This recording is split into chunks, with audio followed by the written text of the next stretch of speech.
Tumekuwa na ratiba nzuri, ratiba ya mafundisho, ratiba ya maarifa, na kuna vitu kadhaa ambavyo kwa msaada wa Roho Mtakatifu tumejikuta tunaendelea kuvifahamu, na tunavifahamu kwa ukubwa sana kiasi cha kwamba kinayafungua maisha yetu. Unajua, ukimwona mtu anapita kwenye mazingira yasiyoeleweka, ukiona mtu anapita kwenye tabu ama kwenye changamoto fulani, kitu ambacho amekikosa ni maarifa, na ni maarifa ambayo yatamsaidia kutoka pale, kwa sababu kutoka hatua moja kwenda hatua nyingine kunategemea maarifa, na ni maarifa ambayo unajiandaa kwa ajili ya hiyo hatua nyingine. Sio maarifa tu ya kujifunza pale ulipo peke yake, hapana. Kujifunza kwenye hayo mazingira ni kitu kizuri, lakini kwa mtu mwenye akili timamu, kwa mtu mwenye uelewa, kwa mtu anayejitambua, ni vizuri sana ukajifunza kwa habari ya leo yako na kwa habari ya kesho yako. Yaani ni vizuri zaidi ukafahamu mazingira ulionayo sasa na yale unayoyataka yanayokuja mbele yako kwa namna yoyote ile. Mungu akusaidie uweze kunielewa kitu ambacho natamani ukielewe. Kwa hiyo katika mazingira ambayo tumekuwa tukijifunza mara kwa mara hapa madhabahuni, kuna vitu kadhaa, especially ndani ya mwezi huu na ndani ya mazingira tulionayo, kuna vitu lazima tuvijue, si tu vya leo lakini pia vya kesho. Lazima ujue kwa habari ya mwaka mpya, lazima ujue kwa habari ya mwaka unaokuja, lazima ujue kwa habari ya mwezi unaokuja, kwa siku zako za usoni lazima ujue, kwa sababu hata Biblia imejaribu kufunua haya mambo. Tunaelezwa, Mungu anajaribu kujifafanua kwenye kitabu, napenda sana kwenye kitabu cha Isaya 45, anasema tumuulize kwa habari ya mambo yajayo. Kwa nini Mungu anasema tumuulize kwa habari ya mambo yajayo? Kwa sababu yani ni shauku yake, na anatamani akili zetu zisidumae kubaki tu kuiwaza leo. Ndio maana ukiendelea kusoma vizuri, anasema anatuwazia yaliyo mema, kutupa sisi tumaini kwa siku zetu za usoni. Kwenye kitabu cha Yeremia 29 anasema anatuwazia mema. Na ni mema yapi? Mema ya kutupa tumaini. Tumaini kwa nyakati gani? Anasema kwa siku zenu za usoni, manake kwa siku zinazokuja, kwa future. Sijui kama unanielewa. Manake kumbe Mungu, kwa maelezo tu haya machache, kumbe Mungu anazingatia sana kesho zetu. Na kwa bahati mbaya shetani huwa anatuonyesha leo zetu, na anakuonyesha namna ambavyo maisha yako yalivyo sasa hivi, namna ambavyo unapitia changamoto sasa hivi, na anaikamata akili yako, anakuonyesha tu ya kwamba wewe ndo maisha yako yako hivi, na maisha yako yatakuwa hivi, na maisha yako yatabaki hivi. Ndo watu wengi sana huwa wanapita kwenye haya mazingira. Ndo maana ni rahisi sana kumlaumu Mungu pale ambapo unapita kwenye shida fulani, kwa sababu unadhani ya kwamba Mungu amekusahau, na wakati mwingine unashindwa kuelewa kwamba ni safari ya maisha. Kuna mahali lazima upite, kwa sababu hata kwenye masomo mashuleni kuna mazingira mtakutana na mtihani. Ili uweze kwenda darasa lingine ama uweze kwenda daraja lingine, lazima kuna mahali mtakutana na kipimo. Sasa kwa bahati mbaya, wakati mwingine hiki kipimo tunadhani tu kwamba Mungu ametukataa. Unashindwa kuelewa. Mimi sijui kama wanafunzi wanapokutana na mtihani huwa wanawachukia walimu, kwamba walimu kumbe hawatupendi, walimu kumbe hawatujali. No, kulikuwa kuna kipindi cha mafundisho.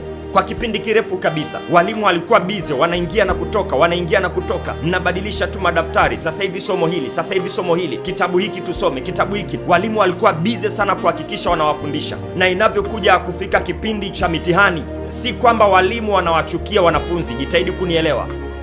Si kwamba walimu wanawachukia wanafunzi. Walimu wanawatengenezea mazingira wanafunzi kwa habari ya kesho zao. Kwa kuna mtihani unakuja, na si tu mtihani ambao umetokea hewani, hapana, ni mtihani ambao umetoka kwenye yale uliofundishwa.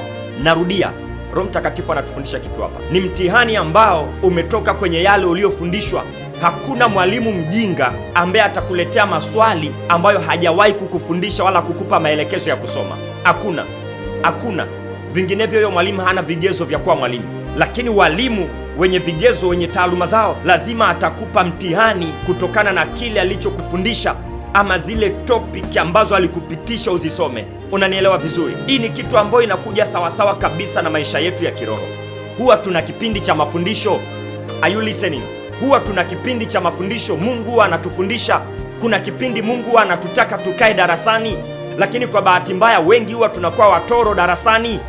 Ndio maana wanafunzi wengi ambao wanalalamika mitihani migumu ni wale ambao walikuwa watoro darasani, ni wale ambao walikuwa hawamsikilizi mwalimu vizuri, ni wale ambao walikuwa watundu darasani. Wakati mwalimu anafundisha, wao wana ratiba zao zingine, wao wana mambo yao mengine, wanajifanya wajanja kwa muda ule, wanajifanya wajanja kwa mida ile, lakini wanashindwa kuelewa kwamba the day, kuna siku zinakuja ambazo kuna mtihani, na ili uweze kwenda hatua nyingine lazima upasi ama ufanikiwe kufaulu kwenye ule mtihani. Unanielewa ninachokizungumza? Kwenye maisha yetu tumekuwa kwenye hivi vipindi pia. Labda kama ulikuwa haujui, na uhakika watu wengi mlikuwa hamjui, niko hapa kwa ajili ya kukufahamisha. Mungu amekuwa akitufundisha vitu vingi sana, na kipindi cha mafundisho ya Mungu ni kipindi ambacho kinahitaji utulivu wa hali ya juu, kwa sababu masomo mengine ya kiroho, na ni masomo mengi tu, nikwambie ukweli, masomo mengi ya kiroho ni masomo magumu sana, ambayo yanahitaji utulivu wa hali ya juu na yanahitaji msaada wa Roho Mtakatifu. Ndo maana, kabla sijaenda mbali zaidi, ndo maana eneo lolote ambalo umekwama kwenye maisha yako umewahi kufundishwa, ila ulidharau. Leo hii watu wengi sana mtakuja mtasema, mtumishi, biashara yangu inayumba, mtumishi, uchumi wangu hujakaa sawa, nimeingia kwenye madeni, sijui nini. Lakini ulishafundishwa vizuri sana kwa habari ya kumtolea Mungu, na ukafundishwa faida za utoaji, ukafundishwa aina mbalimbali za sadaka. Uliziweka kwenye matendo? Ulivyofundishwa ulizingatia? Ongea tu ukweli wa moyo wako, kama si kwamba ulidharau, ukadhani watumishi wanapiga hela, ukadhani hizi fedha mimi nitapata hasara, nikianza kutoa malimbuko, nikitoa zaka nitapata hasara, ngoja nimkopeshe Mungu, sitoi mwezi huu, labda nitatoa mwezi huu. Yani ukaanza tu kucheza hiyo michezo ya kijinga kiroho, ya kijinga. Nadiriki kusema hivi, nisikilize, michezo ya kijinga kiroho, ukidhani ya kwamba Mungu ni mwanadamu. Neno la Mungu kwenye Wagalatia anasema Mungu hadhihakiwi. Huwezi ukammock Mungu, huwezi kumdhihaki. Unachokipanda utakivuna. Ile tu sasa hivi unacheza utani. Ni sawa kabisa na wanafunzi ambao huwa wanafanya masihara darasani wakati wanafundishwa na mwalimu mambo ya msingi. Mtihani unapokuja kufika, ndo wanakuwa wa kwanza kufeli. Nisikilize nikwambie, umefeli kwenye hayo mazingira uliofeli, si kwa sababu haujafundishwa neno la Mungu, ni kwa sababu ulishindwa kuliweka neno la Mungu kwenye matendo. Mimi naitwa Pastor Innocent Mashauri wa madhabahu ya Siri za Biblia. Namba ya msaada madhabahuni, unaweza ukawasiliana na sisi kama unahitaji ushauri wa kiroho, unahitaji maombi na maombezi. Tuko hapa kwa njia ya mtandao na tunapatikana duniani kote ama ulimwenguni kote. Kwa hiyo tunaweza tukawasiliana na wewe kabisa kwa nambari 0758708804, 0758708804. Tunawasiliana na wewe popote ulipo, kwa sababu ni madhabahu ya mtandaoni na tunapatikana ulimwenguni kote. Ninachojaribu kukueleza ni kwamba mahali ulipofeli ni kwa sababu ulishindwa kuweka mafundisho kwenye matendo, ulishindwa kuweka mafundisho uliyofundishwa kwenye matendo. Neno la Mungu linasema watu wangu wanaangamizwa kwa kukosa maarifa, wanaangamizwa kwa kukosa.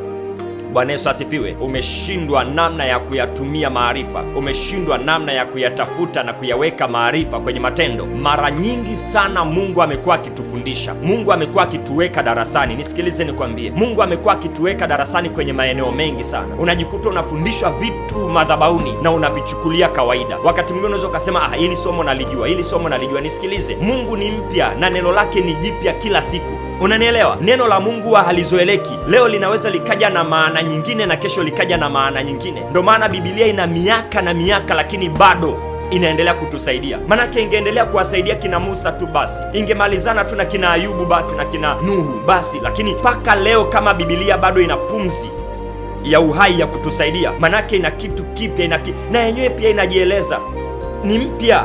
Neno la Mungu ni jipya kila siku. Biblia inasema mambo yote yatapita, lakini neno lake halitapita kamwe. Manake lenyewe halina past, lenyewe kila siku lina future, lina present, lina future. Kila siku linaweza kuyasaidia maisha yako ya sasa na ya baadaye.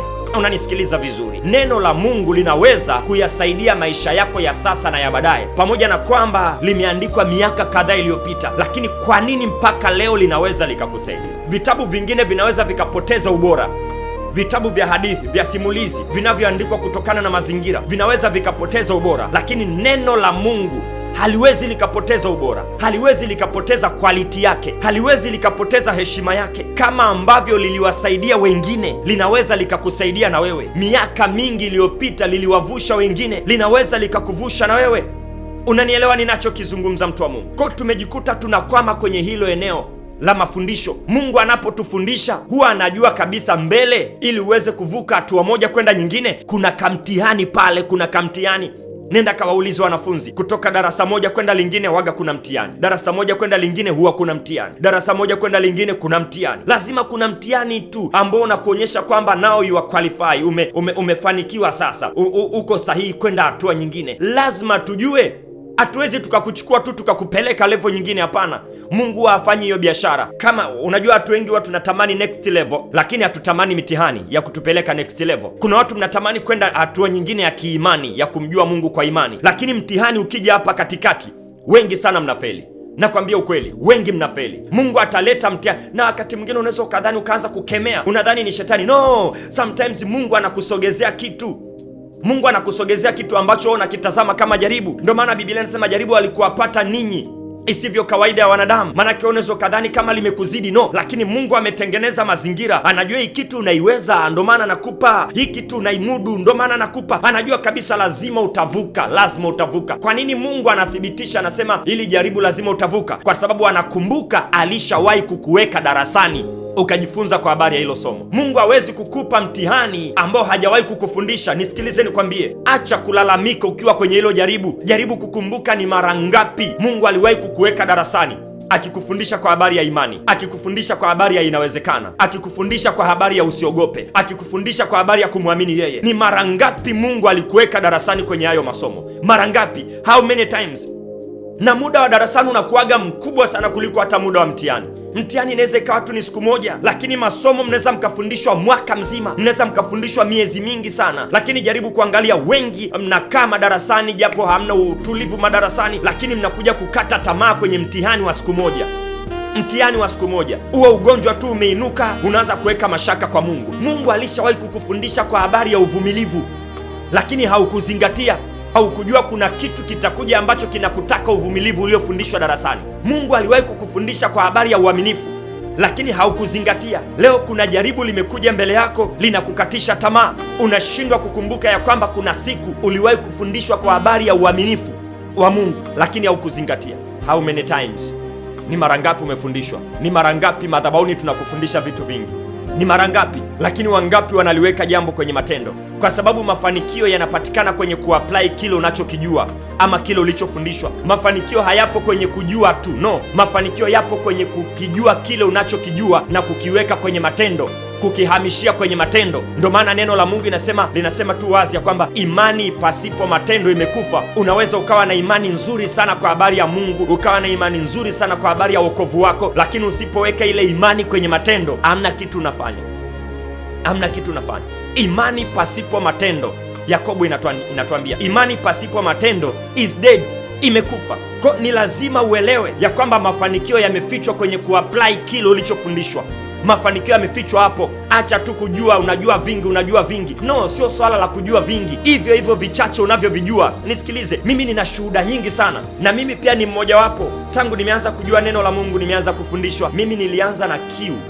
Nilikuwa natamani sana kujua neno, natamani sana kumjua Mungu. Nikawa natafuta marafiki, watu walionizidi, watu ambao wanauelewa mpana, watu ambao wametangulia kwenye haya mambo, na wakawa wananiweka chini. Ninawauliza maswali mazito, wananisaidia hiki, wananiongoza hapa, wananiambia hiki fanya hivi, hiki usifanye hivi, hiki fanya. Nilitengeneza hayo mazingira, nikajikuta najua baadhi ya vitu vya kiroho na kueleza ukweli, na watu wengine wananisikiliza hapa, nikawa najua baadhi ya vitu vya kiroho. Ile tu kujua, sikutamani kujua vitu vingi bila kuviingiza ninavyovijua kwenye matendo, kwa sababu kisha viingiza vile baadhi unavyovijua kwenye matendo, vitakusaidia shauku ya kuongeza kiu ya kuendelea kutamani na vingine na vingine na vingine na vingine. Maisha yangu yalianza kubadilika pale ambapo nilikijua kimoja nikakiweka kwenye matendo, nikajua kingine nikakiweka kwenye matendo na ninaona matokeo. Nikajua na hiki nikakiweka kwenye matendo, nikarudi kwa mwalimu, nikamwambia mwalimu, na hiki kikoje? Akanielekeza, hiki kiko hivi na hivi na hivi, ukifanya hivi utaona matokeo haya na haya na haya. Nikakichukua kile kama kilivyo, nikakiingiza kwenye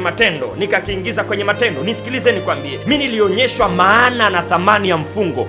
Leo mimi nikifunga sioni kama najishindisha njaa, na yaona matokeo yaliyo nyuma ya mfungo, ndio maana nafunga. Bwana Yesu asifiwe. Yule ambaye anasema saa 4 tu anapata njaa, yule ambaye anasema sio ana vidonda vya tumbo, mimi sijakataa, sawa, unaweza kuwa una shida zako. Yule ambaye anasema hawezi kufunga na ni mtu mzima, masaa 12 anasema hawezi kufunga, unajua kwa nini? Ni kwa sababu haoni mafanikio yaliyo nyuma ya mfungo. Mimi niliona, na nilivyokuwa napewa maelekezo na walimu wangu maana ya kufunga na faida za kufunga, matokeo yaliyo nyuma ya mfungo yakanifanya nifunge. Nimekuwa na ratiba za kutosha za mifungo. Kuna vitu lazima tuelezane ukweli. Lazima tuelezane ukweli, kwa sababu wakati mwingine unaweza tu ukawa unatamani mafanikio ya mtu. Nilimsikia mtumishi mmoja alikuwa anazungumza hili. Unaweza ukawa unatamani mafanikio ya yeye alipofika, lakini process ambazo anazitumia ili hayo mafanikio yaonekane unaweza ukakimbia. Tukikueleza mifungo ambayo tunafunga, wewe tu unatamani kulijua neno la Mungu kiukawaida, unatamani umjue Mungu kiukawaida. No, Mungu anasema wanitafutao kwa bidii wataniona. Manake kumbe kuna bidii inahitajika ya kumtafuta yeye. Unanielewa ninachokizungumza? Lakini kuna bidii ya kumtafuta. Hiyo bidii ndio itakufanya wewe umuone yeye, hapatikani kienyeji. Ndio maana kitabu cha Mathayo anapozungumza kwa habari ya kuomba kwa siri, yule aombaye sirini ingia kwenye chumba chako cha siri, Biblia inavyoeleza hivi, manake kumbe Mungu anapatikana sirini. Ndio maana Biblia inasema yule Mungu aonaye sirini, hakuna mtu aonaye sirini kama hayupo sirini.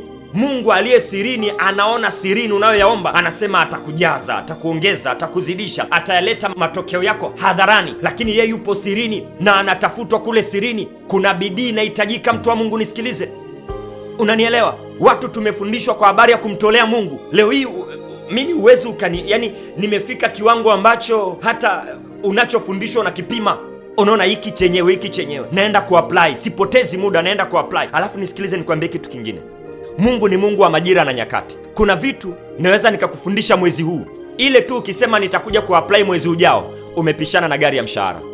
Na kueleza ukweli, mwenye sikio na asikie. Mungu, narudia, Mungu ni Mungu wa majira na nyakati. Anakufundisha vitu ambavyo unatakiwa uanze kuvifanyia kazi sasa, kwa sababu yeye ndo anajua leo yako na anajua kesho yako. Anakufundisha vitu ambavyo unatakiwa uanze kuvitendea kazi now as we speak.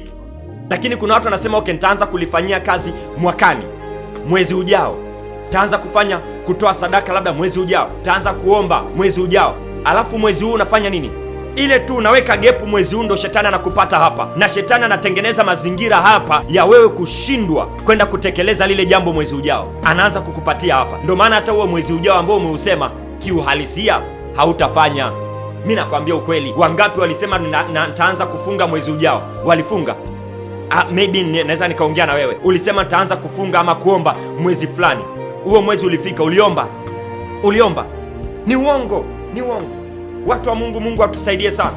Nilipata mafundisho, si kwa nini Roho Mtakatifu ameniweka kwenye mafundisho. Nilipata mafundisho kwa habari ya kumtolea Mungu na nikaonyeshwa matokeo ya kutoa, kwa sababu tokeo la kwanza kabla ya lingine, tokeo la kwanza la kutoa, Mungu anakumiliki. Ukimtolea Mungu, Mungu anakumiliki wewe. Yaani wewe unakuwa na nembo ya Mungu, unakuwa na chata, si kama unanielewa, una lebo ya Mungu. Okay, product ama nini, niseme nini? Product, I hope you understand.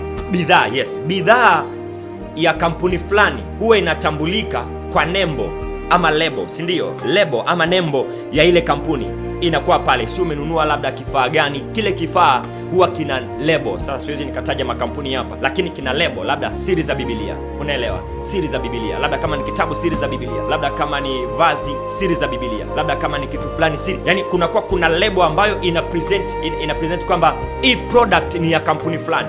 Sawa, na kufundisha maana ya kutoa. Kwa ukiwa mtoaji mwaminifu, unayemtolea Mungu vizuri, Mungu anakuwekea lebo ya mbinguni. Manake you owned by God, unamilikiwa na mbingu. Wewe ni product ya mbingu, kwa sababu umeruhusu Mungu akutumie wewe, kwa sababu ile tu unavyoendelea kuzuia. Nisikilize, utanielewa vizuri. Mungu hataki pesa zako kiuhalisia. Yani Mungu anavyosema leteni zaka kamili, toeni malimbuko, si toeni sadaka za kushukuru, dhabihu. Mungu sio kwamba kuna hela imepungua mbinguni anaitaka ili akamalizie ujenzi mbinguni. Tuache utani. Sio kwamba Mungu anataka hiyo hela yako labda akanunue gari fulani limetoka brand new. Tuache utani. Haiko hivyo. Labda Mungu ana deni, anadaiwa na mtu, kwa hiyo anataka tu achukue pesa yako ili akamlipe. Hapana, haiko hivyo. Ukishajua hivyo, unatakiwa ujue sasa Mungu anataka nini. Yani ni kweli Mungu anataka sadaka yangu, lakini anataka nini? Kwa sababu kiuhalisia hataki sadaka. Bado kuna watu hawajanielewa. Iko hivi, kuna kitu Mungu anakitaka zaidi ya sadaka yako.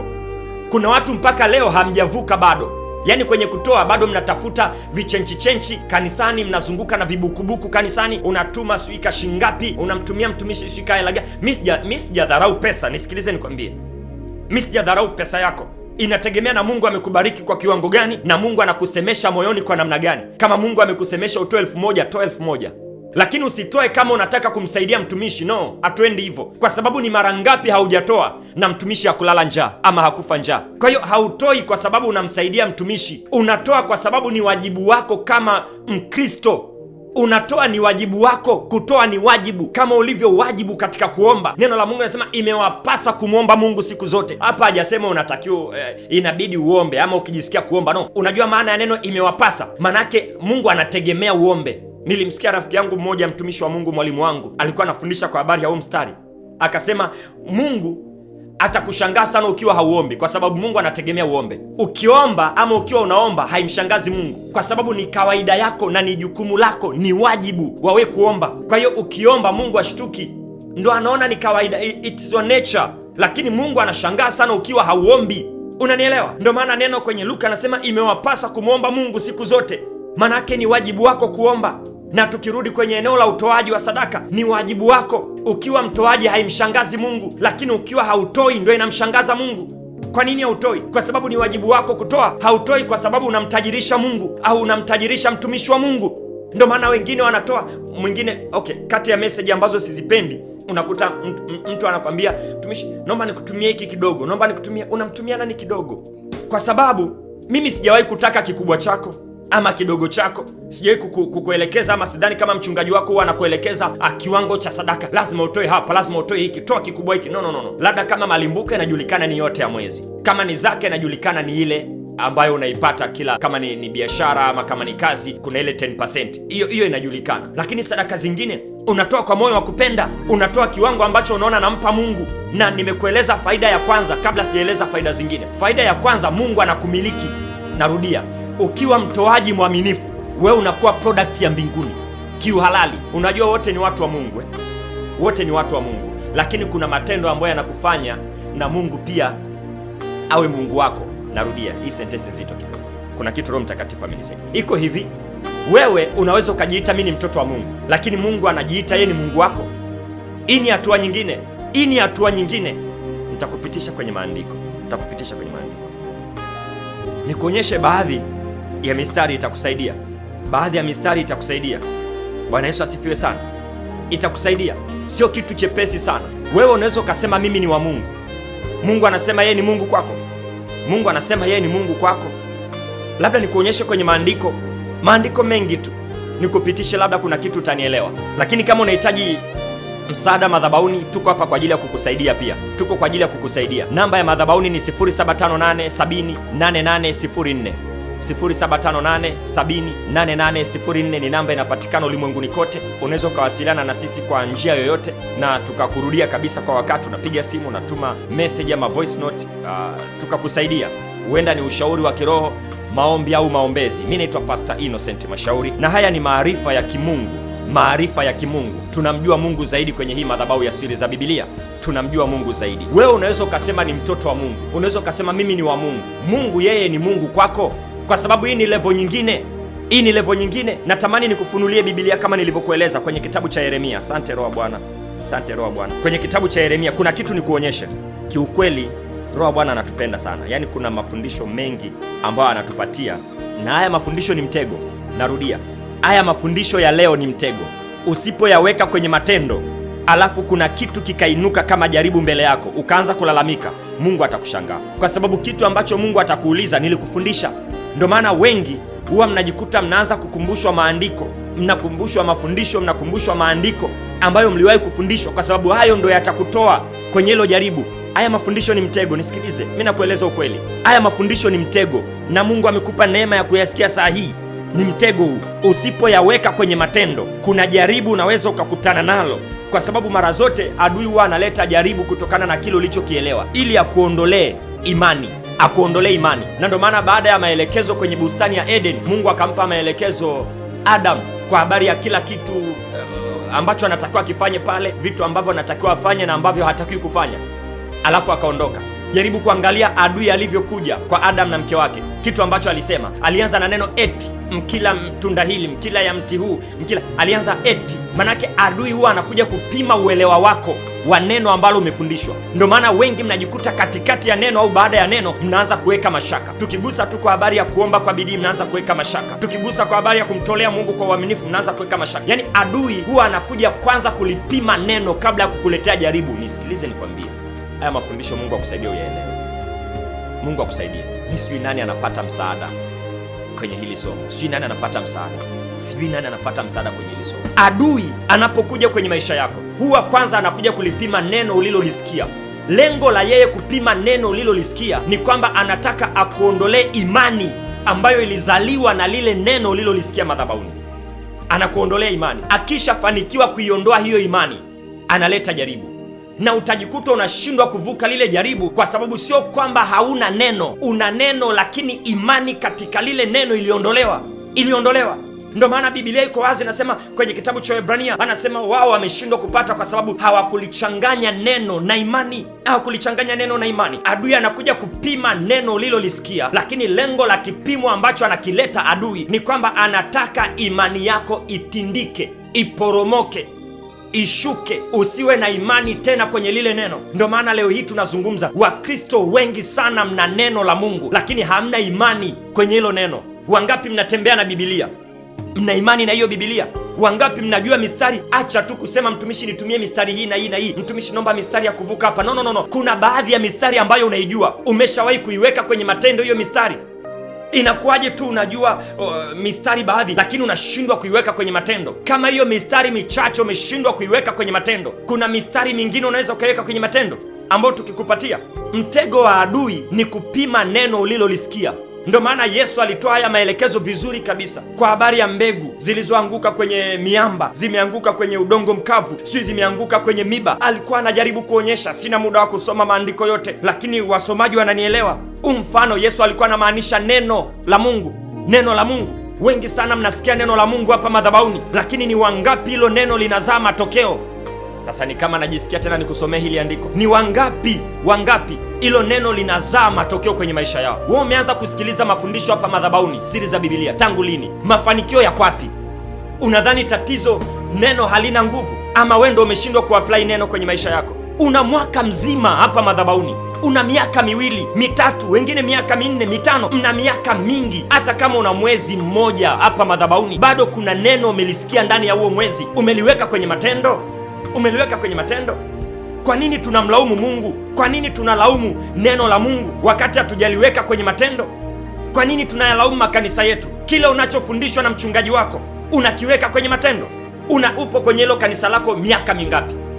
Nisikilize nikwambie, mimi naweza nikaja kanisani kwako ambapo wewe unasali, na nikaja kanisani kwako kuchukua neno na nikatoka nalo nikaenda kutembea nalo. Lile neno linaweza likanifanikisha mimi kuliko wewe ambaye umekaa miaka 6, miaka 7, miaka 10 kwenye hilo kanisa lako, kwa sababu tuna kawaida ya kuzoea watumishi, tuna kawaida ya kuzoea neno. Akipanda mchungaji wako, dadi yule ni dadi prophesy. Tuna maneno mengi ambayo hayajengi maisha yetu.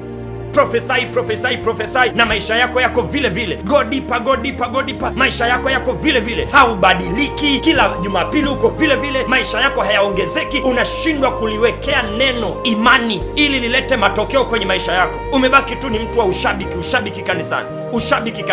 Ushabiki ni mwingi sana kwenye maisha yako. Ndio maana wanakuja wageni kanisani kwenu na wanaanza kufanikiwa. Nisikilize nikwambie, wageni wangapi wamekuja makanisani kwenu na wanafanikiwa? Wewe mwenyeji uko vile vile, na wewe ndio uliwapokea hao. Wameanza kuinukia pale na wewe ndio uliwapokea. Ni wangapi? Ndio maana leo nadiriki kusema kuna watu ambao ni wapya kwenye madhabahu ya siri za Biblia. Wataheshimu madhabahu, wataheshimu mtumishi wa madhabahu, wataliheshimu neno analolisikia na watafanikiwa vikubwa sana. Lakini kuna watu wamemzoea Innocent Mashauri, wengine wameshawahi kumuona Innocent Mashauri, wengine labda ni rafiki yao Innocent Mashauri, wengine siri za Biblia najua ilipoanzia. I know them, nawajua wale, ni marafiki zetu, ni ndugu zetu, ni wadogo zetu. Ile tu kujuana. Nisikilize nikwambie, Yesu alishindwa kutenda miujiza mingi kwao, na Biblia inasema kwa sababu ya kutokuamini kwao. Walikuwa wanasema okay, sawa, unaweza ukatenda miujiza, lakini wewe si ni mtoto wa Mariamu, wewe si ni mtoto wa fundi seremala. Hiyo ndo kitu ambayo ilimfanya Yesu akashindwa kutenda miujiza mingi kwao, kwa sababu ya kutokuamini. Unanielewa ninachokizungumza? Sio kwamba Yesu alikuwa hawezi. Wanamwaminije Yesu? Sio kwamba Innocent Mashauri hawezi. Unamwaminije Mungu aliyemweka Innocent Mashauri mbele yako? Wewe unadhani tu ni kaka yako, unadhani tu ni rafiki yako, unadhani tu ni mwanao, unadhani tu ni mshirika wako, unadhani tu ni best yako, mlisoma wote, ni kwamba labda tu mmewahi kufanya biashara pamoja, mmewahi kufanya kazi pamoja. Unaendelea kubaki na hiyo, unabaki na hiyo, unabaki na hiyo, unapishana na muujiza wako, wakati kumbe wakati mwingine Mungu ameweka msaada wako ndani ya huyo mtu unayemjua. Ameweka msaada wako hapo, alafu shetani anachokuonyesha ni kwamba sikiliza bana, Innocent Mashauri, si mlishawahi kufanya biashara pamoja, rafiki yako tu wa kawaida? Wewe unadhani anaweza akakusaidia kiroho? Huyu si tu ni ndugu yako tu wa kawaida, huyu si ni nani wa kawaida? Listen to me, listen to me. Adui amekuwa anapokuja kwenye maisha yako mara zote anakuja kupima. Nimezungumza vitu vingi sana hapa. Anakuja kupima lile neno. Alivyoenda kwenye bustani ya Eden, anaanza na sentensi yake ya kwanza ya kijinga. Eti Mungu amewaambia eti mkile ili tunda. Eti ameanza na neno eti. Manake analipima lile neno ili waondoe imani kwenye lile neno. Kilichotokea, si wameanguka? Imebaki historia. Wako wapi tena kwenye bustani ya Eden? Wako wapi? Tunamshukuru Adamu wa pili, Yesu Kristo, akaja kutengeneza kilichobomoka. Lakini nachotaka nikuonyeshe ni kwamba ukawaida unaouchukulia kwenye mafundisho unakufanya na maisha yako yawe ya kawaida. Neno la Mungu linapoachiliwa madhabahuni kanisani kwako, unaposhindwa kulizingatia na kuliheshimu, utabaki wa kawaida na halitakuwa na nguvu kwako. Ndio maana neno la Mungu linasema kwa wengine neno la msalaba ni upuuzi. Sina muda tu wa kueleza maandiko yote kukusomea, lakini Biblia inasema neno la msalaba kwa wasioamini ni upuuzi. Lakini angalia ule upuuzi kwa wengine, angalia kwetu. Basi hili neno nikusomea.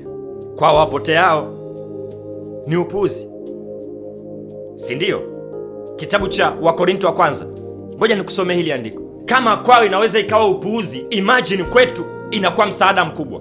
Kitabu cha Wakorinto wa kwanza, sura ya kwanza, mstari wa 18. Neno la Mungu linasema hivi: kwa sababu neno la msalaba kwao wanaopotea ni upuuzi, bali kwetu sisi tunaookolewa ni nguvu ya Mungu. Imagine inakuwaje kwangu mimi iwe nguvu ya Mungu, kwako iwe upuuzi? Lakini ni kitu kile kile, ni kitu kile kile. Inategemea unakichukuaje. Mafundisho ni yale yale, inategemea unayachukuaje. Kwa wenzetu ni upuuzi, lakini kwangu imagine ni nguvu ya Mungu. Yaani nguvu ya Mungu kwangu, kwa mwingine inakuwa upuuzi, lakini ni kwao wanaopotea inakuwa upuuzi. Lakini kwetu sisi neno la Mungu linasema ni nguvu ya Mungu, ni nguvu ya Mungu. Mafundisho mangapi, watu wa Mungu, mafundisho mangapi ninawafundisha ama mnafundishwa makanisani na wachungaji wenu? Mafundisho mangapi? Ni fundisho gani ambalo umeliweka kwenye matendo? Lakini umekuwa namba moja kwenye kulalamika, umekuwa namba moja kwenye kulalamika. Mungu anapotenga muda kukufundisha, unadharau darasa la Mungu, unadharau darasa la Mungu, si ndio? Ule muda ambao Mungu anakufundisha unadharau, you take for granted, unachukulia kawaida ya kwamba siri za Biblia ipo tu, nitaisikiliza hata kesho. Somo lipo mtandaoni, nitasikiliza hata kesho. Huyu mtumishi yupo tu, nitamsikiliza kesho. Nitafanya ile tu, unachukulia kawaida darasa la Mungu. Kuna mahali utapita penye ukame, utalihitaji neno ambalo lilichukulia kawaida miaka iliyopita, na utalipata. Sometimes yani leo hii, okay, asante Roho Bwana. Leo hii kuna watu mnapita kwenye mazingira magumu sana, lakini haikuwa portion yako kupita kwenye hayo mazingira. Kuna watu leo mnapita kwenye mazingira mazito, lakini haikuwa mpango wa Mungu wewe kupita kwenye hayo mazingira. Na kueleza ukweli, and I have to go straight on this, labda niende zaidi. Kuna watu leo hii mnapita kwenye madeni, lakini wewe haukuandikiwa kupita kwenye hayo madeni.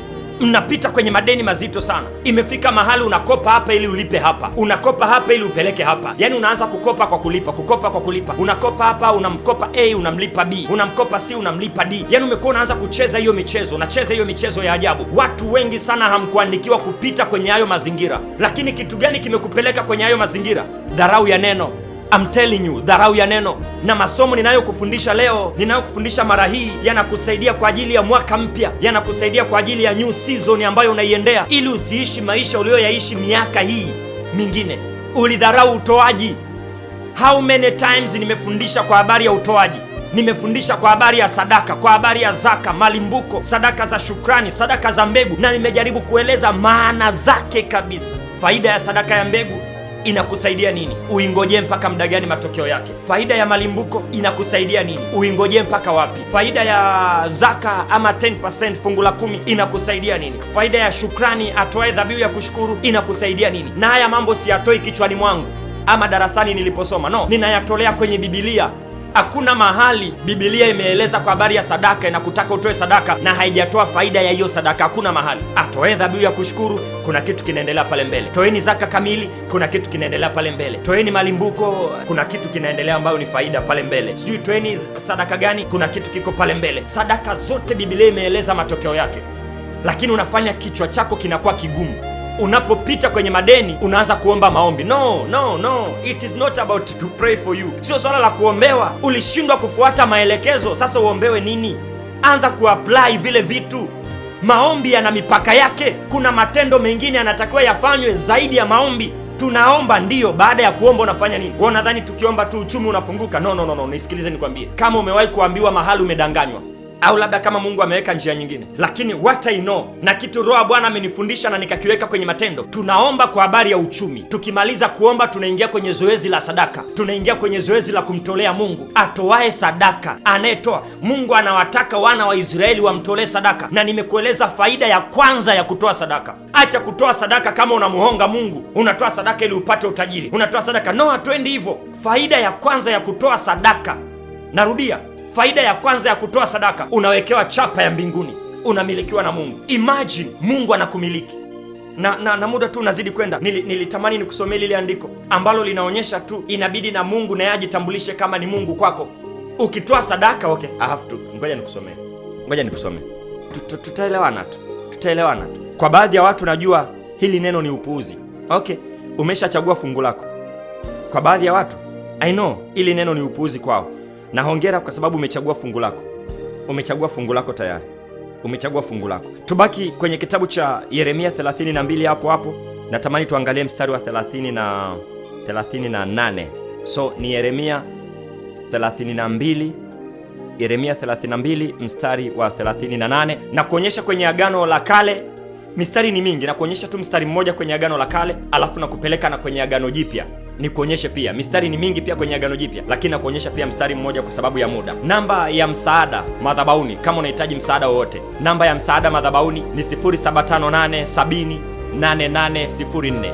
Narudia, 0758 70 8804. Hii ni namba ambayo itakusaidia sana kupata mawasiliano na madhabahu.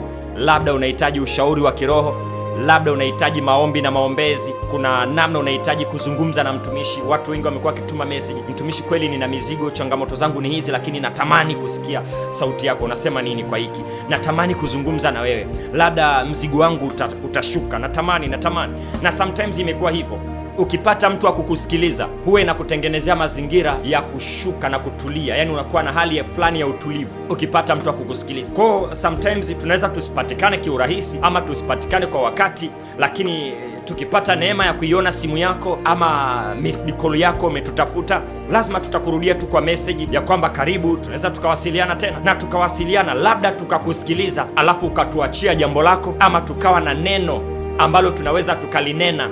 Are you listening? Tunaweza tukawa na neno ambalo tunaweza tukalinena, tukalitamka na likabadili kabisa hatima yako, likabadili kabisa, tukakupa maelekezo. Unajua sometimes umemiss maelekezo, ulichokikosa ni maelekezo. Tutakwambia tu kwamba hii njia uliokuwa unapita sio sawa, ndio maana imekuletea shida hii kwenye biashara, ndio maana imekuletea shida hii kwenye ndoa, imekuletea shida hii kwenye mahusiano yako. So cha msingi, achana na hii njia, anza njia hii, fuata haya maelekezo. Na kweli ukiweka utii kwenye neno na ukaamini lile neno na ukaweka kwenye matendo neno tunalokupa, utaanza kuona matokeo. Na wengi wamerudi wanasema asante. Mchungaji, asante. Na tumesaidia wengi. Najua sio wote ambao walirudi, na yule ambaye hajarudi kuna kitu amekosa. Ni sawa kabisa na kitabu cha Luka, anasema waliponywa wale 10 wote, lakini wale 9 wako wapi? 9 hawakurudi, alirudi mmoja kushukuru, na yule aliyerudi aliongezewa cha ziada. Yesu akamuongezea kingine cha ziada. Si kama unanielewa? Kwa najua kuna watu wengi tumewasaidia, lakini sio wote waliorudi, na sio wote huwa wanasema shukrani. Hata kama tupo nao hapa, sio kwamba anasema mtumishi, nashukuru kwa neno, umenisaidia hapo, ulinivusha hapa, nilivuka hapa, nilikuwa kwenye kipindi. Sio wote, na wala hata hatu complain, pamoja na kwamba usipofanya hivyo kuna kitu kingine utamiss. ni neno la Mungu, sio maneno yangu. Kwa kuna watu ambao walirudi na shuhuda, wanasema mtumishi, asante kwa neno ambalo ulisema. Nilikuwa napitia kwenye hali ngumu sana, nilikuwa napita kwenye mambo siyaelewi, nilikuwa simuelewi Mungu kwenye mazingira fulani, lakini nimesikia neno lako, ulinitumia meseji, nilipiga simu, ulipokea, ukanipa maelekezo fulani, ulinipa mstari wa kusimamia, labda ukanisaidia mahali fulani, na nimemwona Mungu. Asante, asante, asante. Tumeona shuhuda. Ndio maana ninapokuelekeza vitu kama hivi sivitolei hewani. Unanisikiliza? Sivitolei hewani, niko hapa kwa ajili ya kukusaidia. 0758 708804 duniani kote tunaweza tukakusaidia kwa njia ya mtandao, tukawasiliana. Mimi naitwa Pastor Innocent Mashauri na haya ni maarifa ya kimungu kupitia madhabahu ya Siri za Biblia. Tuko kwenye mwezi wa mafundisho ya maana sana, kwa sababu tunaenda kwenye msimu mpya, tunaingia kwenye majira mapya. Kuna lango la majira mapya linafunguliwa mbele yako, na usipokuwa na maarifa kwa habari ya lile lango ambalo unaenda kuingia, utaingia wa kawaida kama ulivyoingia kwenye lango lililopita. Utaenda wa kawaida sana, na ukienda wa kawaida sana maisha yako yatakuwa ya kawaida. Ni sawa na yule mtu ambaye anaingia darasa lingine lakini ana maarifa ya darasa lililopita. Kule alipoingia atakuwa wa kawaida sana. Hauwezi ukawa unaingizwa darasa la 5 alafu akili yako ipo darasa la 4.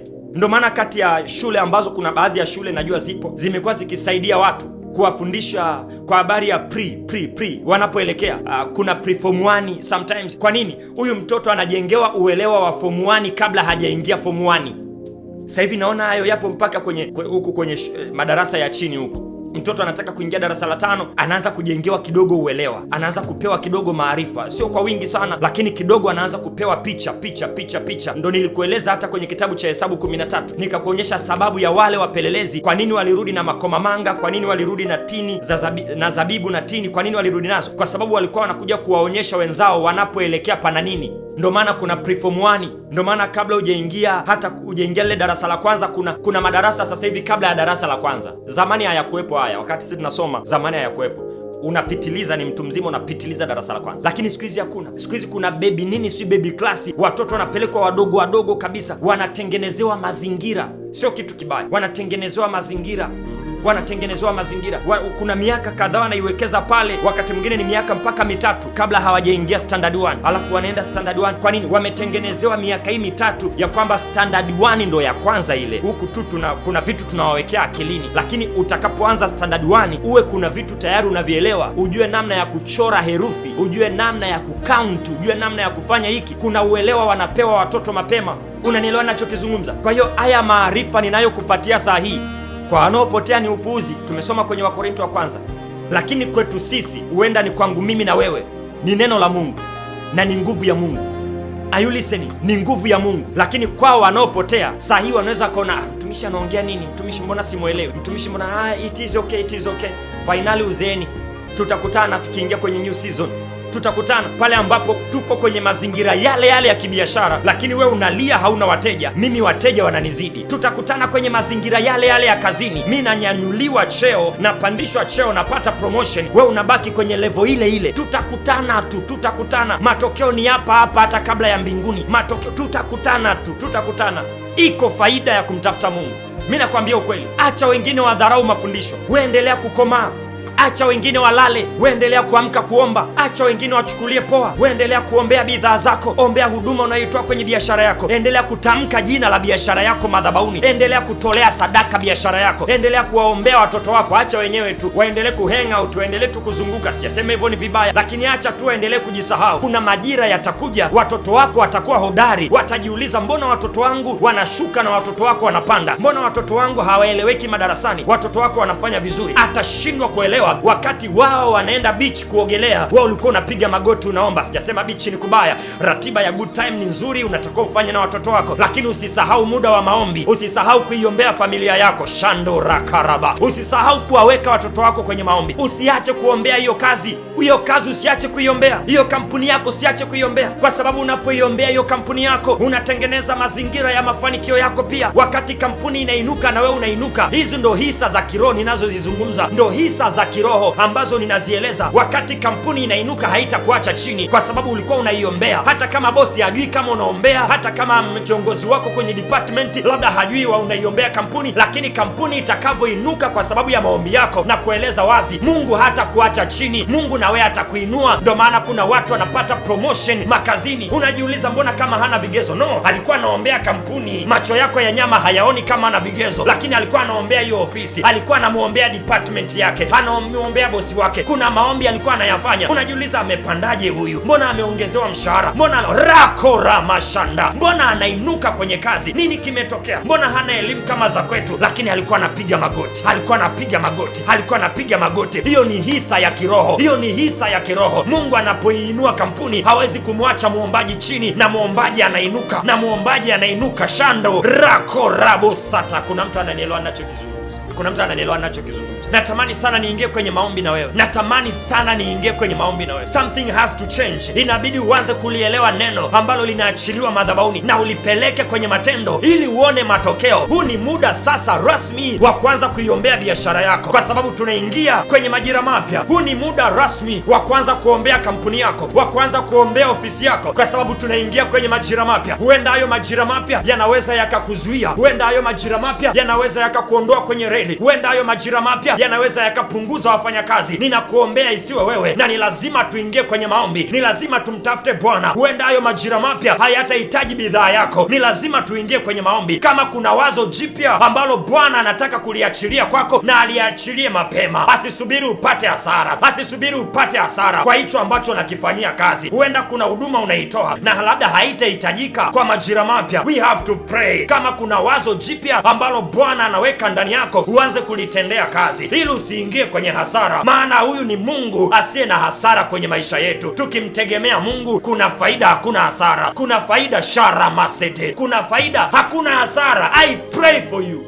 I pray for you. Kuna kitu lazima kibadilike. Lazima uyaelewe haya mafundisho, lazima uyaweke kwenye matendo, lazima uyaweke kwenye matendo. Yesu hakufanya miujiza mingi kwao kwa sababu ya kutokuamini kwao. Hawakulichanganya neno na imani, ndio maana wakabaki vile vile, wakabaki vile vile, wakabaki vile vile. Amua unapoingia kwenye majira mapya, amua namna ya kuwaombea watoto wako, maana wanaingia kwenye msimu mpya, wanaingia kwenye majira mapya. Huenda wanaingia darasa lingine, wanaingia level nyingine ya kimasomo. Huenda kuna msimu mpya kwao, na kuna lango linafunguka, linamhitaji huyo mtoto mpya, halimhitaji huyo mtoto wa zamani. Linamtaka sura yake iwe mpya, akili yake ya ndani iwe mpya, muonekano wake wa nje uwe mpya, ili aweze kuingia majira mapya. Hata wachezaji kwenye timu zetu huwa kuna kipindi wanabadilishwa.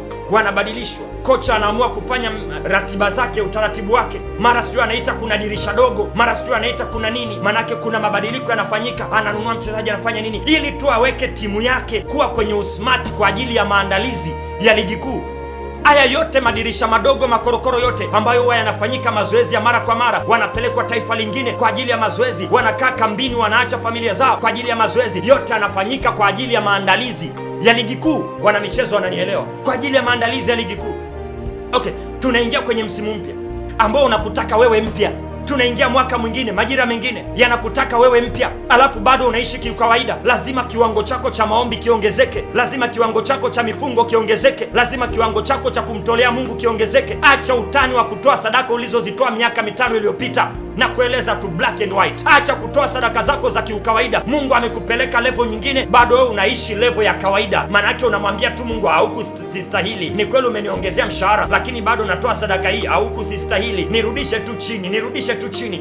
Ni sawa kabisa. Unamwambia Mungu hayo maelekezo, unamwambia Mungu hayo maelekezo. Huu ni muda wa kufunga na kuomba kwa ajili ya biashara zetu. Huu ni muda wa kufunga na kuomba kwa ajili ya lango la kifedha, lango la kifedha kwenye maisha yako. Adui anakamata watu wengi kwenye eneo la kifedha, anakamata watu wengi. Ndio maana wengi wanaingia kwenye madeni, kwa sababu umedharau kumtolea Mungu. Lazima utaingia kwenye madeni. Anayemtolea Mungu hawezi akabaki kwenye madeni yanayomtesa, hawezi akabaki kwenye madeni yanayomuumiza, akabaki kwenye madeni anayotamani kuyakimbia. Anayemtolea Mungu kwa uaminifu anasema, toeni zaka kamili, muone kama sitafungua madirisha ya mbinguni na kuwamwagieni baraka hata mkose mahali pa kuziweka. Imagine unatoa zaka kamili na Mungu anafungua madirisha na unamwagiwa baraka mahali ambapo hutaweza kuziweka. Huyu mtu atakuwa na madeni? Labda tujiulize tu mimi na wewe, kama Mungu atafungua madirisha ya mbinguni akumwagie baraka mpaka ukose mahali pa kuziweka, utakuwa na madeni? Leo hii unasemaje una madeni? Nikikuuliza umtolei Mungu nasema mtumishi natoa. Hayo madeni yametokea wapi? Mungu anasema ataachilia baraka ukose mahali pa kuziweka, alafu unasema una madeni. Ukiwa na baraka nyingi utakuwa na madeni? Unakopa ili uweje? Kwa sababu kama unataka kuanzisha biashara utachukua kwenye akaunti hii, unataka kuanzisha kitu fulani utachukua kwenye akaunti hii, unataka usaidie watoto kwenye akaunti hii, unataka kujenga kwenye akaunti hii, unataka kufanya kwenye akaunti hii. Utakuwa tu unaamua unachukulia wapi. Nisikilize nikwambie, ile tu dharau yako ya ukawaida kwenye utoaji, badilika. Tunaingia msimu mwingine. Maskini ataendelea kuwa maskini, na yule anayeamua kubadilika Mungu atamfanikisha. Nakwambia ukweli. Acha tu kujifanya unakaa katikati hapa. No, chagua tu kuwa moto au baridi. Kuna kundi kubwa sana la watu ambao wataendelea kupuuzia na kudharau neno la madhabahuni, na maisha yao yatabaki vile vile. Hata nikikuombea kwa levo gani, usipomtolea Mungu amna matokeo. Mungu anafunguaje? Hakuna dirisha la mbinguni linalomwaga baraka kwa maombi.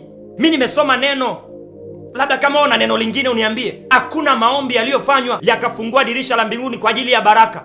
Labda madirisha ya mbinguni yafunguke kwa ajili ya mvua kipindi cha Nuhu, lakini sio baraka mpaka mkose mahali pa kuziweka. Eti unaomba tu. No. Unaomba, unapata maarifa, unaingia kwenye vitendo, unaachilia sadaka, unamwamini Mungu. Mazingira hayaeleweki. Kuna mazingira mengi mimi najua tunapitia wanadamu, wakati mwingine hata Mungu haumwelewi, lakini haimaanishi Mungu hayupo. Hata kama kuna mazingira Mungu haumwelewi, haimaanishi amenyamaza. Mungu bado yuko pamoja na wewe, anasubiri uapply kile ambacho aliwahi kukufundisha. Hata mwalimu wako kipindi cha mtihani huwa ananyamaza.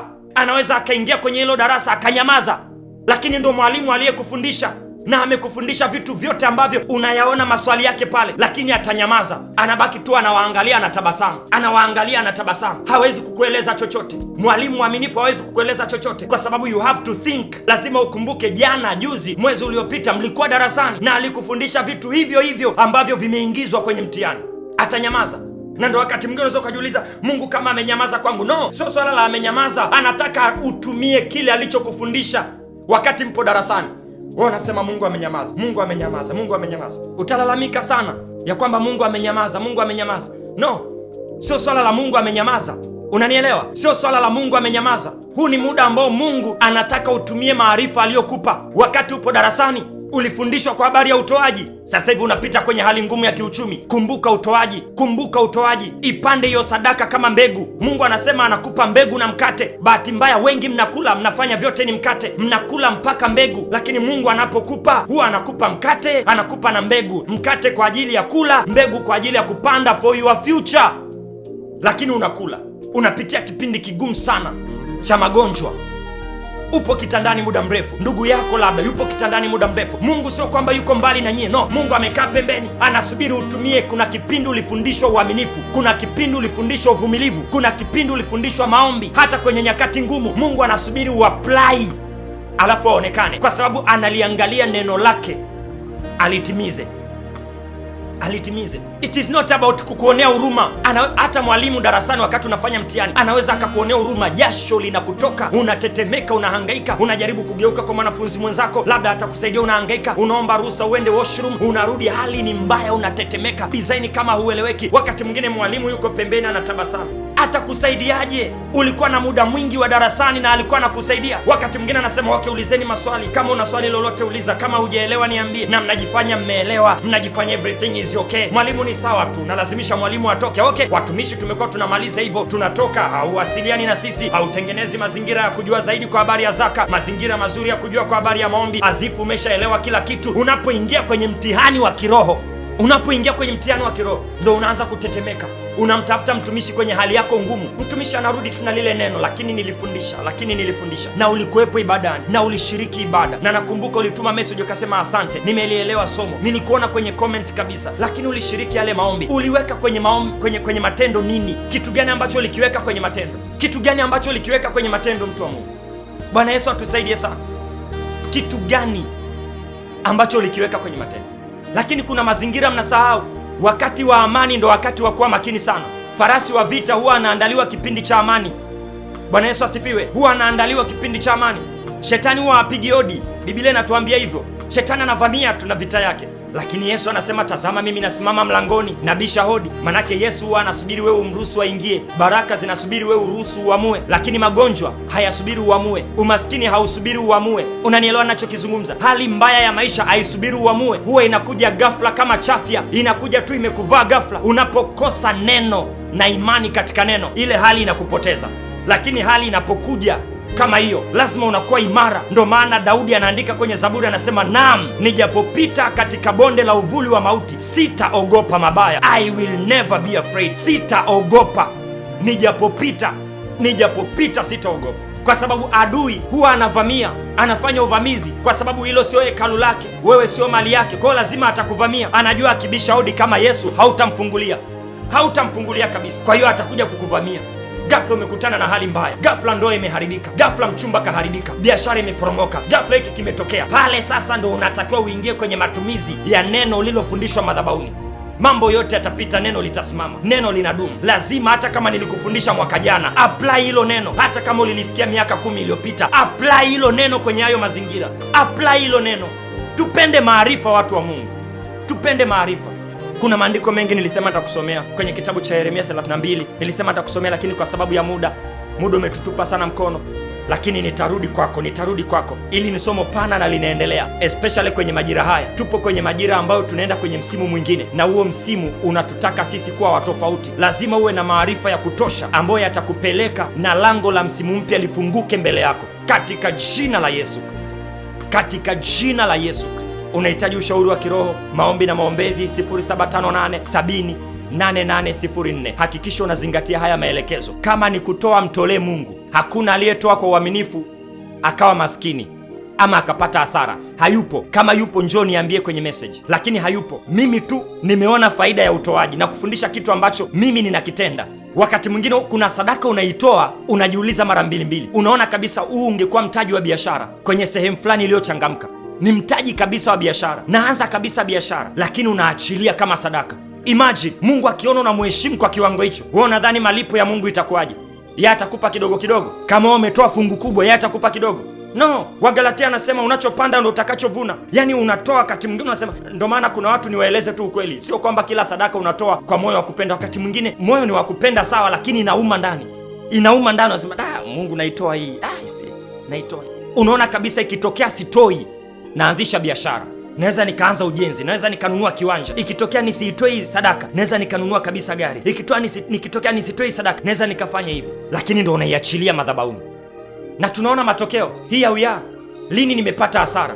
Lini yule mtoaji amepata hasara? Lini mchungaji wako amepata hasara? Anajua siri ya kutoa, na wachungaji wengine wanaweza wasikueleze kiundani, wanaogopa labda watakupoteza, lakini mimi nakueleza tu kiukweli. Lakini mchungaji wako anafanikiwa kwa sababu ya utoaji.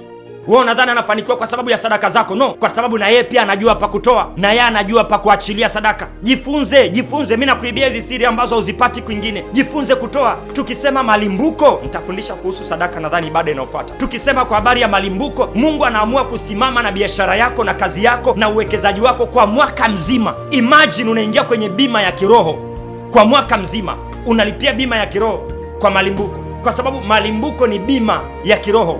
Na tunajua bima ya kiroho ina kazi gani. Hata kama hujui bima ya kiroho ina kazi gani, lakini unajua kazi ya bima. Kazi ya bima ina kazi gani? Nitakueleza kwenye ibada zinazofuata. Kazi ya bima ina kazi gani? Imagine Mungu anaanza kukulinda kuanzia Januari mpaka Disemba kwa sababu tu ya malimbuko ambao labda umeyatoa Januari, labda umeyatoa Februari, labda umeyatoa mwezi fulani. Mungu anaanza kukulinda kuanzia hapo. Ila kuna watu bado watadharau na watachukulia kawaida. Tafundisha kwenye ibada inayofuata. Naitwa Pastor Innocent Mashauri. Haya ni maarifa ya kimungu kupitia madhabahu ya Siri za Biblia. Tunapatikana kwenye maombi kila siku usiku saa 6 kupitia YouTube channel ya Siri za Biblia. Hakikisha una subscribe na unaanza kufuatilia kwa uaminifu kabisa. Tuko hapa kwa ajili ya kukusaidia, tuko hapa kwa ajili ya kutengeneza mahusiano yetu pamoja na Mungu before it is too late. Unanielewa vizuri? Lakini kama haujaokoka, haujampokea Yesu kwenye maisha yako, haya mambo ndo yatabaki kuwa upuuzi.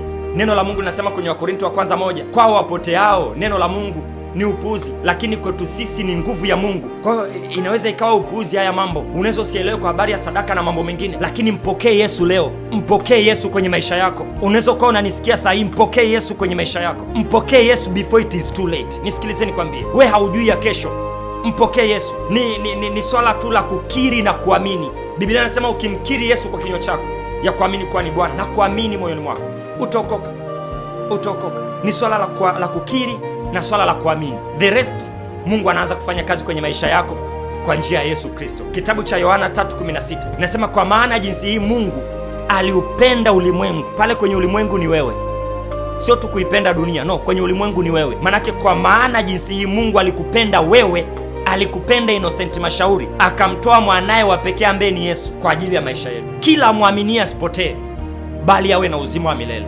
Unahitaji uzima wa milele kwenye maisha yako. Unaweza kuwa unasema, mtumishi ni mimi, mtumishi ni mimi, natamani kutengeneza na Mungu. Mtumishi ni mimi, natamani kutengeneza, nimesikiliza neno, nataka niliweke kwenye matendo, nataka niliweke kwenye matendo. Unaweza ukafuata hii sala fupi tu, alafu mimi nitaendelea kukuombea madhabahuni na utawasiliana na mimi kwamba mtumishi ni mimi, nimeokoka, naomba maelekezo zaidi. Nitakupa maelekezo zaidi. Sema, Bwana Yesu, mimi ni mwenye dhambi, ninakuja mbele zako na dhambi zangu zote, ninatubu leo, naomba unisamehe dhambi zangu zote nilizozitenda kwenye maisha yangu. Ninatubu kweli na kupokea wewe leo uwe Bwana na Mwokozi wa maisha yangu. Ninamkataa shetani na kazi zake zote na magonjwa yake yote na umaskini wake wote na laana zake zote. Ninakupokea Yesu, ingia maishani mwangu, ingia ndani yangu, uwe Bwana na Mwokozi wangu. Futa jina langu kwenye kitabu cha hukumu, andika jina langu kwenye kitabu cha uzima. Asante kwa kunikubali, mimi ni kiumbe kipya. Asante Yesu, amen. Mungu akubariki sana. Nitaendelea kukuombea madhabahuni, nitaendelea kuachilia maelekezo zaidi. Utanijulisha tu kwa njia ya message 0758708804. Hakuna ujanja nje ya Yesu na hakuna maisha nje ya Yesu. Natamani nikwambie, kama hauamini jaribu, lakini unaweza ukapotea zaidi, unaweza ukafia huko. Kwa hiyo sitamani kukwambia, lakini ningekuwa na uwezo wa kukwambia, ningekwambia jaribu uone kama utaweza bila Yesu. Lakini naogopa kukwambia kwa sababu unaweza ukakamatwa na shetani huko na usiweze kurudi. Unanielewa vizuri? Kwa hiyo hongera kwa kuokoka, hongera kwa kuokoka, hongera sana. Kati ya maamuzi mazuri kwenye maisha yako ambayo umewahi kuyafanya ni haya ya kuokoka. Haya ni maamuzi ya maana na yenye faida kwenye maisha ya sasa na ya baadaye. Utanielewa zaidi. Nakupenda, Mungu anakupenda zaidi. Shalom kwa sasa. Tukutane usiku kwenye maombi yetu ya saa 6 kamili za usiku kupitia YouTube channel ya Siri za Biblia. Amen. Wewe ni Bwana uniponyaye, wewe ni Bwana